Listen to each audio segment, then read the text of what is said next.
এই রেসিপিটা সাধারণ কোনো ডোনাট রেসিপি নয়। এটা এমন একটি বেকারির সিক্রেট যেটা শেখার জন্য মানুষ টাকা দিয়ে ক্লাস করে। অথচ আজ আমি সেই পুরো রেসিপি, সব টিপস আর সব সিক্রেট একদম ফ্রিতে আপনাদের সঙ্গে শেয়ার করছি। কোথাও কোনো তথ্য লুকানো হবে না। আপনি যদি সত্যি পারফেক্ট হোয়াইট রিং সহ নরম তুলতুলে ডোনাট বানাতে চান তাহলে ভিডিওটি শেষ পর্যন্ত দেখুন। বিশ্বাস করুন, এই ভিডিও শেষ হলে আর অন্য কোনো রেসিপি দেখার প্রয়োজন হবে না। তো চলুন শুরু করি। প্রথমে ট্যাংজং এর খামি রেডি করছি। এখানে 100 মিলি বা 6 টেবিল চামচ প্লাস আরো 2 চা চামচ দুধ দিয়েছি এবং ময়দা দিয়েছি 20 গ্রাম বা 2.5 টেবিল চামচের মতো। চুলার জালটা মিডিয়াম হিটে রেখে আমি এটা নেড়েচেড়ে একটা কাইক করে ঠান্ডা করে নিয়েছি। ডো তৈরির জন্য এখানে ঠান্ডা তরল দুধ দিয়ে দিয়েছি 170 মিলি বা 2/3 কাপ প্লাস আরো 1 চা চামচ। ইস্ট দিয়েছি 5 গ্রাম বা 1.5 চা চামচ। গুঁড়া দুধ দিয়েছি 20 গ্রাম বা 4 টেবিল চামচ। ভ্যানিলা পাউডার দিয়েছি ফ্লেভারের জন্য 5 গ্রাম বা 2 চা চামচ। চিনি দিয়েছি 50 গ্রাম বা 1/4 কাপ। একটা বড় সাইজের ডিম দিয়েছি, আনুমানিক 50 গ্রাম হবে। ট্যাংজং এর খামিটা দিয়ে দিচ্ছি, যেটা একটু আগে রেডি করেছিলাম। এটা এখন ঠান্ডা করাই আছে, সেটা দিয়ে দিয়েছি। এখন সবগুলো একটু ভালো করে মিশিয়ে নেব। আলতো হাতে মিশিয়ে নিচ্ছি সবগুলো। এখন এখানে 450 গ্রাম বা 3 কাপ আরো আধা কাপ বা 3.5 কাপ বলতে পারেন ময়দা দিয়ে দিচ্ছি। ময়দাগুলো ধাপে ধাপে দিব আর অল্প অল্প করে মিশিয়ে নেব। এভাবে করে একটা সফট খামির রেডি করে নিচ্ছি। এখন লবণ দিচ্ছি সবার শেষে 4 গ্রাম বা 1 চা চামচের 4 ভাগে 3 ভাগ। এখন আলতো হাতে সবগুলো খুব ভালো করে একটু মিক্স দিয়ে নিচ্ছি। শুকনো উপকরণগুলো যাতে একদম দলা পাকিয়ে একটা ডো এর মতো হয়ে যায়। এই যে দেখেন, অনেক আঠালো একটা ডো তৈরি হয়েছে। এটা এখন রেস্ট দেব না, সাথে সাথেই কিন্তু আমাদের বিট করে নিতে হবে। আমি বিটার মেশিন দিয়ে আজকে কাজটা করব। এই যে দেখেন, হাতে চিপকে চিপকে আসছে, এরকম একটা ডো রেডি করতে হবে। অনেক বেশি শক্ত হলে কিন্তু বিটারের উপর উঠে আসবে ডোটা। এখানে আমি 2.5 টেবিল চামচ বাটার দিয়ে দিচ্ছি। 35 গ্রামের মতো হবে। তো বাটারটা আমি অল্প অল্প করে দেব। এখানে বিটারের কাটার মধ্যে আমি বাটারটা একটু লাগিয়ে নিয়েছি। আর বিটারটা আমি এখন চালু করে দিয়েছি। মিডিয়াম স্পিডে প্রথমে বিট করব, অল্প অল্প করে। সবগুলো একসাথে, মানে একবারে হাই হিটে বিট করা যাবে না। হাই হিটে বিট করলে বিটারের কাটার উপর উঠে আসবে। আর ডোটা যদি শক্ত হয় সেক্ষেত্রেও কিন্তু বিটারের কাটার উপর উঠে আসে। তো এই বিষয়গুলো খেয়াল রাখতে হয়। ডো অনেক বেশি শক্ত করা যাবে না, একটু নরম রাখতে হবে, আবার একেবারে নরমও না। তো এটা প্রায় 50 থেকে 1 ঘন্টা, মানে 50 থেকে 60 মিনিটের মতো আমি এটা এরকম করেই কিন্তু বিট করে নিয়েছি, অল্প অল্প করে। মানে কিছুক্ষণ বন্ধ করেছি, আবার চালিয়েছি, এভাবে করে কিন্তু আমি প্রায় 1 ঘন্টার মতো এটা বিট করেছি। তো আপনারা যদি ডোনাট তৈরি করেন সেক্ষেত্রে একদম পারফেক্ট কাঁচা লুক আনতে হলে আপনাদের অবশ্যই এরকম করেই ডোনাটের ডোটা করতে হবে। তাহলে অনেক সুন্দর একটা ডোনাট আপনারা তৈরি করতে পারবেন। অনেক ফ্লাফি হবে, নরম হবে। এই যে দেখেন, আমি আপনাদের উইন্ডো টেস্টটাও করে দেখাচ্ছি। এই যে দেখেন, এরকম পাতলা একটা আবরণের মতো হয়ে যায় যখন টান দেবেন। ঠিক এরকম করে ডোটা মাখাতে হবে, একদম মসৃণ করে। তো আমি এখন ডোটা একসাথে করে নিচ্ছি। আপনাদের অনেকের কমেন্ট পড়ে আমি বুঝতে পেরেছি যে বিটারের কাটার উপর আপনাদের ডোটা উঠে আসে। তো তাই জন্যই আমি এখানে একটা টেস্ট করেছি। এখানে আমি আরেকটা ডো তৈরি করছি। তো সেটা কিন্তু আমি একটু শক্ত করে তৈরি করেছি আপনাদের দেখানোর জন্য। আরেকটা কারণেও কিন্তু আপনাদের এই ডোটা কাটার উপর উঠে আসে।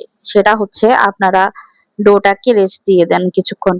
কিছুক্ষণ রেস্ট দেওয়া যাবে না। সাথে সাথে মাখিয়ে এই 2 থেকে 3 মিনিট বা 5 মিনিট অপেক্ষা করতে পারেন। তবে এর থেকে বেশি যদি বাতাস, মানে এই ইস্টের কারণে তো ভেতরে CO2 গ্যাস উৎপন্ন হয়।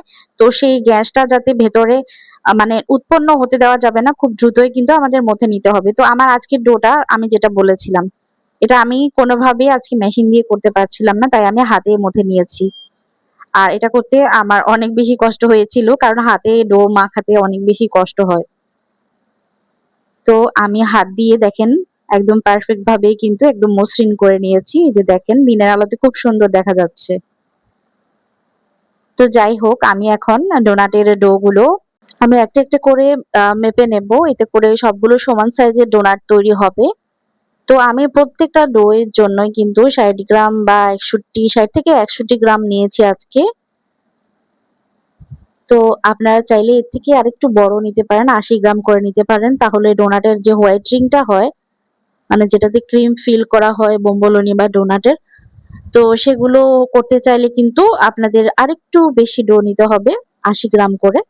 তো এখানে সবগুলো আমি ডো মেপে নিয়েছি ৬১ গ্রাম করে।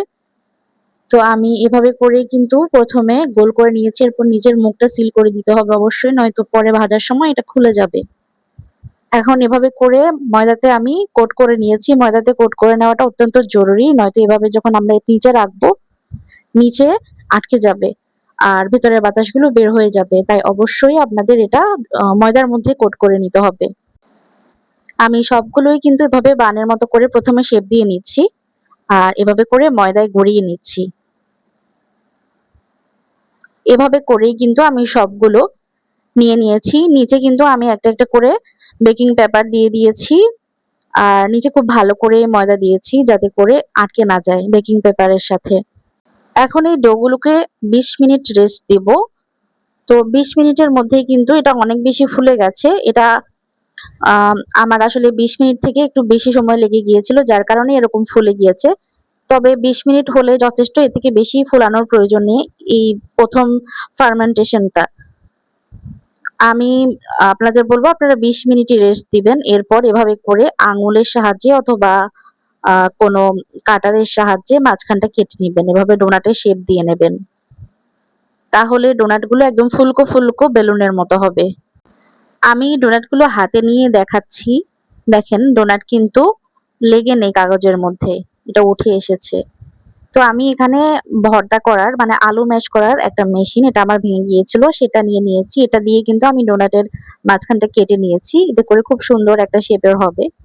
এরপর ডোনাটগুলো একদম ফুলে ওঠা পর্যন্ত প্রায় ৪০ থেকে ৫০ মিনিট এবং সর্বোচ্চ ১ ঘন্টা এটা রেস্ট দিবেন। তাহলে খুব সুন্দর ফুলকো হয়ে উঠবে। আর এরপর ভেজে নিতে হবে। আর ১ম ফার্মেন্টেশন ২০ মিনিট, এরপরে ১ ঘন্টা বা এর চেয়ে কম। যখন দেখবেন চাপ দিলে উপরে উঠে আসছে, ঠিক তখনই বুঝবেন যে এগুলো ভালোভাবে ফার্মেন্ট হয়ে গেছে, ফুলে উঠেছে, আর ফোলার প্রয়োজন নেই। অনেক বেশি ওভারপ্রুফ হয়ে গেলেও কিন্তু সমস্যা আছে। তো চুলার জালটা আমি একদম লো হিটে করে দিয়েছি। অনেক বেশি হাই হিটে ভাজলে উপরে কালার চলে আসবে আর ভেতরে কাঁচা থেকে যাবে। কাঁচা থেকে গেলে ডোনাটগুলো খাওয়া যাবে না। প্রত্যেকটা ডোনাট ২ পাশে এরকম সুন্দর করে কালার করে ভেজে নিতে হবে। আর অনেক বেশি নাড়ানাড়ি করা যাবে না, একসাথে অনেকগুলো দিয়ে ফেলা যাবে না। আসলে ডোনাট তৈরির প্রসেসটা অনেক লম্বা একটা প্রসেস। আমি ঘরের কাজ করেছি, সেই ফাঁকে, ফাঁকে কিন্তু এই কাজটাও করেছি। তো এর মাঝে কিন্তু বিদ্যুৎও চলে গিয়েছিল। আপনারা হয়তোবা ফুটেজটা দেখে বুঝতে পেরেছেন। ডোনাটগুলো তেলে দেওয়ার পর অনেক বেশি নাড়াচাড়া করা যাবে না। দিলে অপেক্ষা করতে হবে দিয়ে সুন্দর একটা কালার আসার জন্য। এরপর উল্টে দিতে হবে। আর অনেকগুলো একসাথে দিয়ে দিলে একটার গায়ের সাথে একটা লেগে গেলে তখন কিন্তু এরকম হোয়াইটিং টা আসবে না। তো আপনারা যদি আরেকটু বড় হোয়াইট রিং চান তাহলে আপনারা ডোনাটের ডো গুলো আরেকটু বড় করবেন, মানে ডো আরেকটু বেশি করে নেবেন। তো এখানে আমার ডোনাট গুলো তৈরি হয়ে গেছে। ডোনাট গুলো তৈরি হওয়ার পর গরম, গরম অবস্থায় এগুলো একটার উপর একটা রেখে দেবেন না, তাহলে শেপ গুলো নষ্ট হয়ে যাবে। এগুলো অবশ্যই এরকম র‍্যাকের উপর রাখবেন। ১ম এ র‍্যাকের উপর রেখে ঠান্ডা করে নেবেন। ঠান্ডা করে নিলে এরকম চাপ দিলে যখন বুঝতে পারবেন যে এগুলো উপরে উঠে আসছে, তাহলে বুঝতে হবে যে এগুলো একদম সুন্দর করে ভেতর থেকে কুক হয়েছে। আর যদি দেখেন যে চাপ দিলে বসে যাচ্ছে, তাহলে বুঝতে হবে এগুলো ভেতরে এখনো কাঁচা আছে। তো আমি আপনাদের একটা ছিঁড়ে দেখাচ্ছি, তাহলে বুঝতে পারবেন যে কতটা পারফেক্ট হয়েছে আজকের ডোনাট গুলো। তো কেমন লাগলো আমাদের আজকের ভিডিওটা? যদি একটু হলেও উপকারে আসে তাহলে একটা লাইক দিয়ে দেবেন আর চ্যানেলটি সাবস্ক্রাইব করে পাশেই থাকবেন। আজকের মতো আল্লাহ হাফিজ। আসসালামু আলাইকুম।